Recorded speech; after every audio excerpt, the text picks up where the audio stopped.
Got some matchups, got some keys to victory. And this is all based on Matthew Stafford playing.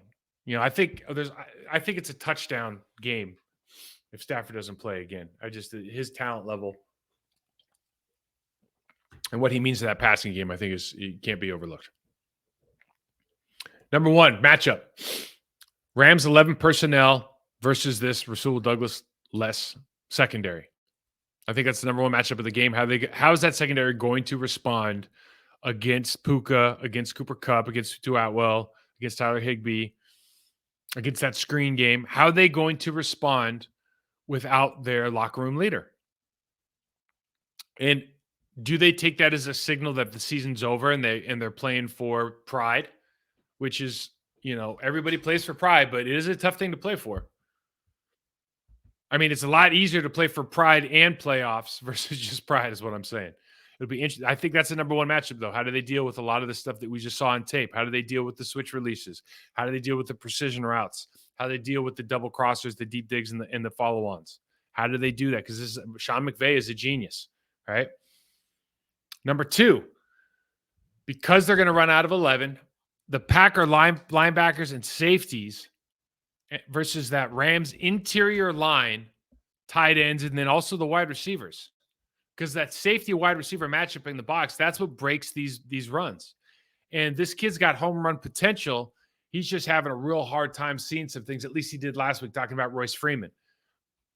But he could scoot. He's averaging over 5 yards a carry.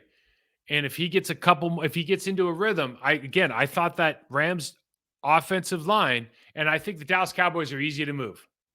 Okay? They're easy to double team. They're not big up front. I know they brought Mason Smith in from Michigan. He hasn't done anything.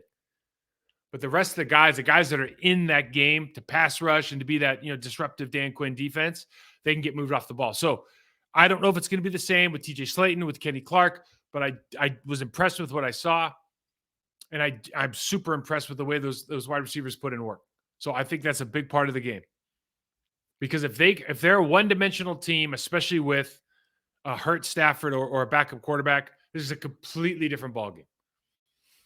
And then number three, Jordan Love and the receivers versus pre-snap looks. Just getting on the same page pre-snap. We saw it last week when we missed the arrow route, we missed the slant, we missed the stick, the double sticks. We missed a lot of stuff. That pre-snap, we just got to be on the same page. I don't know if there needs to be communication. I don't know if there needs to be a head nod, a wink, whatever you need. But we need to be able to defeat the pre-snap looks. We need to be 100% on pre-snap so we can function at a high level, high decision makers, fast players, play speed, post-snap. So those are the three matchups I'm really interested in seeing. My keys to victory are pretty simple.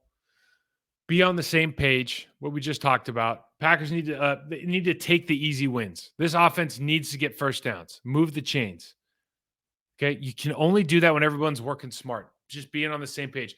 Make the mistakes the same way. Offensive line is just a great example of if everybody does the wrong thing, if everybody runs the wrong play, but everybody runs it, play can still turn out all right. But if one person runs it wrong, two people run it wrong, you got real problems. That's how people get hurt. The consequences are real serious in the National Football League because you got these big dudes trying to hurt the people who have the ball. No mental errors in blocking, no mental errors in route running, no mental errors in reading defenses. Just keep it simple. Be on the same page this week. Number two, you got to be able to get to this quarterback. And I think to do that, and we saw it with the Cowboys pick 6, you have to be willing to press and reroute Puka, reroute Higbee, reroute Stafford, or reroute Cooper Kupp. Stafford will hold the ball. They have long developing routes. You need time to get home. And this is one of those games where if you run over the top as a pass rusher, if you run over the top of Matthew Stafford, you should immediately be on the bench. Just make him feel your presence. If you get up to level, you have to collapse the pocket and bull rush in. Do not run over the top of this guy. Not worth it. Number three, I think this is a coaching thing. Keep the game plan simple. I think from a roster standpoint, the Packers have a better roster overall than the Rams. I know that they have, a Hall of Fame Defensive Player of the Year guy, but if you just look at the totality of this team, they have the advantage at quarterback. Is he hurt? Is he not? They certainly have the advantage at the wide receiver position. Defensively, though, if you take away Aaron Donald, I think you would think the Green Bay Packers have a much better defense. Offensive line, is very similar. I just think these rosters, the totality of these rosters against the opposition's matchup, I feel pretty good about. Keep this simple. Don't get into a scheming contest with Sean McVay. Sean McVay was basically out a good portion of last week, because I think his wife gave birth to their first child. He's going to be back. This is not going to be a watered down version of their offense if Stafford's healthy. So they're going to be completely schemed up. All you need to understand is you have to win your matchup. When your number's called, do your job. This game is not about scheme. It's not about how many things I can draw on a piece of paper. It's about an individual's ability to win their one-on-one matchup given the positional requirements of the sport. If you do that, good things happen. If you do not do that, that's how you lose. It'll be interesting to see what happens with this game. It's a 3.5 pointer. Again, I think a lot of that just swings on the Green Bay Packers' ability. On Stafford's thumb. I got one listener question I just wanted to pick up.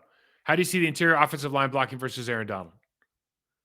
And a lot of the questions are surrounding about the Green Bay Packers running shotgun. I think they ran shotgun on 3rd and 1 last week. Look, shotgun gives you options. Okay. You can still run dive from shotgun. Obviously, where you manipulate the running back makes a difference. We're not a rugby scrum team.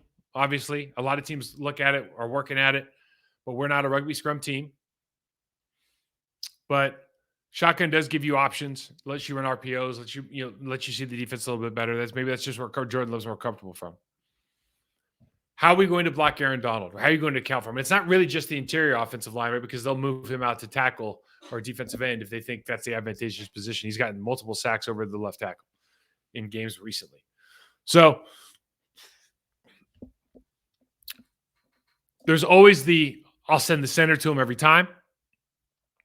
There's I'm going to put, back in the day, they would put the running back of the tight end in the B gap and play it that way and just chip out from the B gap.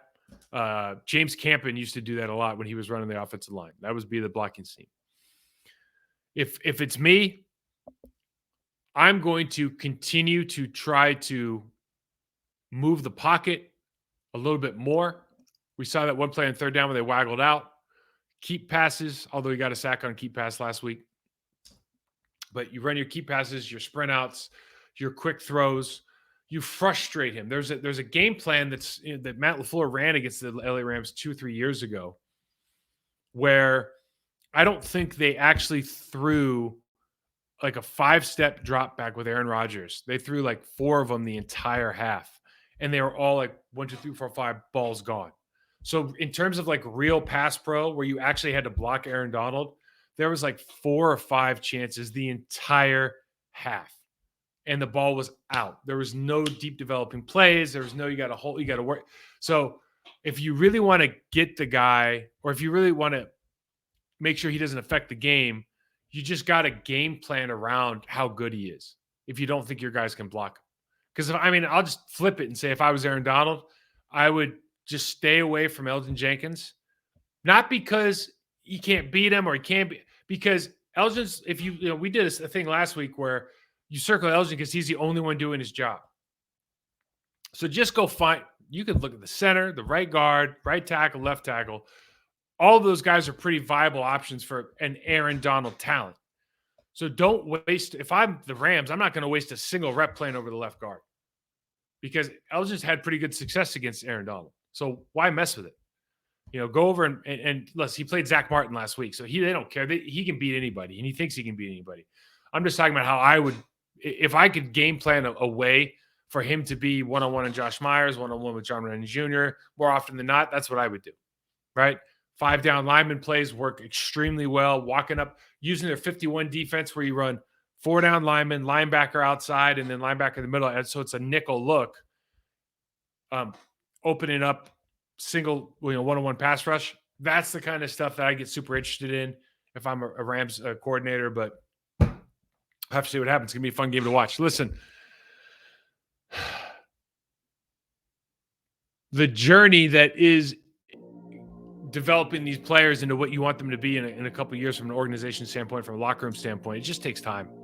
And I preach patience here, although we try to be as honest as possible about where we're at currently. So hope you're enjoying. Hit the subscribe button, rate and review us. Check me out, Mike Will68 on Twitter, Process to Perform, and Instagram. I'll see you guys soon.